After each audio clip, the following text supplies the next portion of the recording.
Hello, today we're going to take a look at organisational psychology, organisational development and organisational politics. Let's have a look at a few areas of organisation and management that perhaps need a little explanation or at least definition. These are phrases that often crop up in my post bag with people asking for explanations: organisational psychology, organisational development and organisational politics. I've taken these two definitions from the Workplace Psychology website.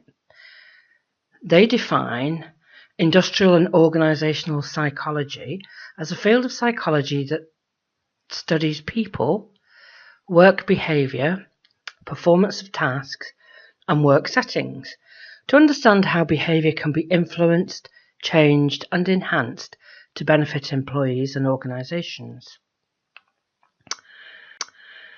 And they define organisational development as a system-wide application and transfer of behavioural science knowledge to the planned development, improvement and reinforcement of the strategies, structures and processes that lead to organisation effectiveness.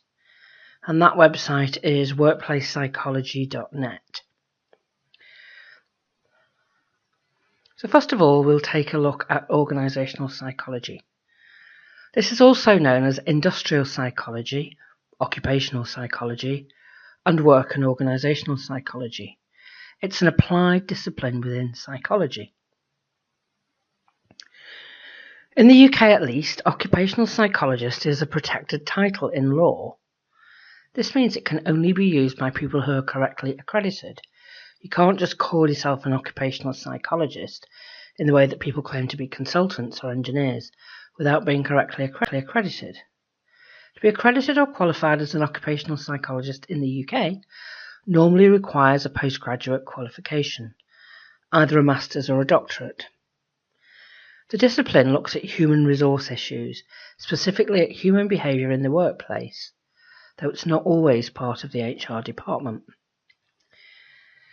Its aim is to be instrumental in the effectiveness and profitability of the company, improve working experience and the organisation aspects of the company, and to get the best performance from employees, improving their job satisfaction. It considers the individual employee as well as the organisation and the socio-economic framework. Practitioners may look at topics such as innovative selection methods, key workplace issues, the impact of technology, how workplace stress can be reduced, mindfulness and well-being and change. They may be employed in-house or work as consultants, or they can be self-employed.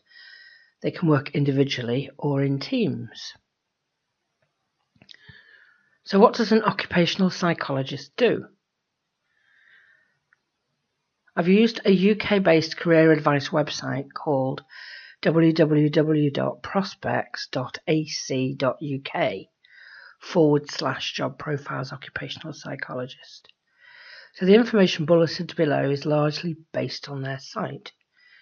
So for an occupational psychologist, responsibilities can vary, but could include areas such as interaction between human and machine, work environment design, assessment and selection of staff, performance appraisal management, career development advice and guidance, counselling, personal development advice and guidance, analysing the training needs of employees and identifying skills gap training, designing, developing and delivering training and development programs, employee relations, motivation, organisational development and change management. Examples of the areas of work an occupational psychologist could be involved in include assessing the usability and functionality of a computer system or workstation and recommending improvements, investigating problems or accidents attributed to badly designed human and machine interfaces, reviewing the ergonomic design of a workplace, considering lighting, noise levels, furniture, and recommend improvements. Input into the design of equipment such as vehicles, workspaces, liaising with designers and engineers, developing and implementing employee selection procedures, including psychometric tests, assessment centre exercises, and structured interviews and innovative methods. Developing talent management processes so companies can identify and develop their high potential staff. Personal coaching and career development. Conflict mediation. So that concludes our look at organisational psychology and the role of occupational psychologists.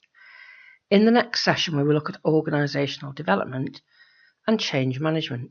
See you there. Bye.